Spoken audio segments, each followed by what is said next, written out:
Good morning, everybody. One thing we hold near and dear as Americans is the Bill of Rights, freedom of speech, press, assembly, petition, and so forth. And it was on this date in 1689 that the Parliament of England passed its Bill of Rights, which was an inspiration for ours.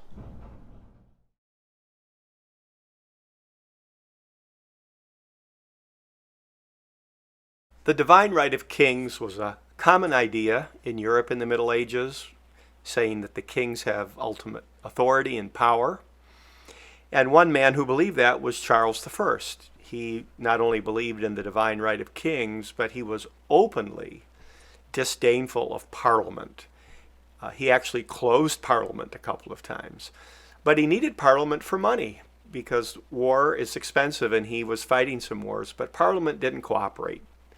And he actually sent soldiers into Parliament to arrest members of Parliament. So one thing led to another, and a civil war erupted in England in the 1640s.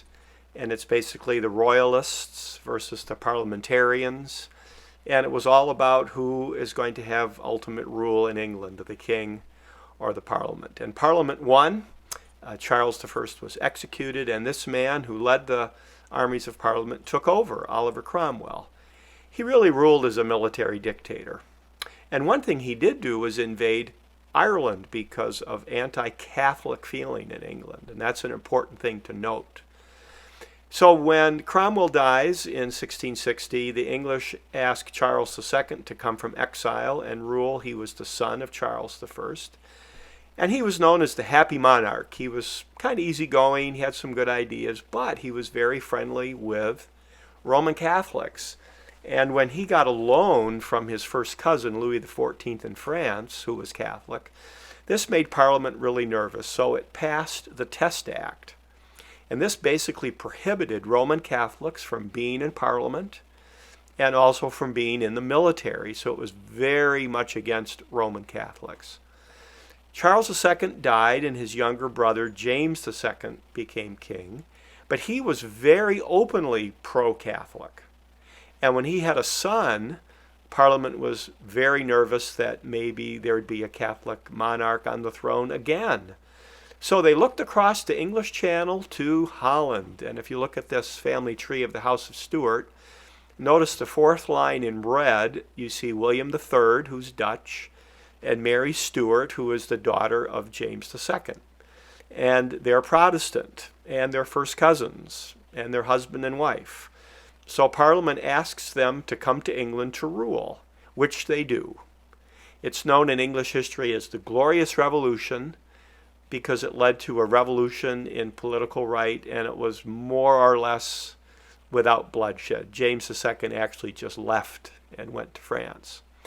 So it was on this date that Parliament approved the English Bill of Rights, and it has some things that are familiar, like abolishing cruel and unusual punishment, or we have the right to petition. But you'll notice it does not have religious freedom, like we have in our First Amendment. So soon after this was passed, John Locke wrote his book, Two Treatises of Government. Locke was an Enlightenment thinker. For the Enlightenment thinkers, being rational was so important. And one idea he had was the importance of private property, that if you own property, that gives you a stake in things. That's really important. So life, liberty, and property need to be protected. So when we wrote our Bill of Rights, the Fifth Amendment mentions no person shall be deprived of life, liberty, or property without the due process of law. That's a John Locke idea. And Locke also believed that because we were rational and reasonable, we all have certain unalienable rights. And Jefferson picks up this language in the Declaration of Independence, that we are endowed by our Creator with certain unalienable rights. So that's a John Locke idea. Very important. So when the framers wrote the Constitution, they reviewed the ideas of John Locke. They reviewed what went on in England. They knew about the Civil War between the king and Parliament.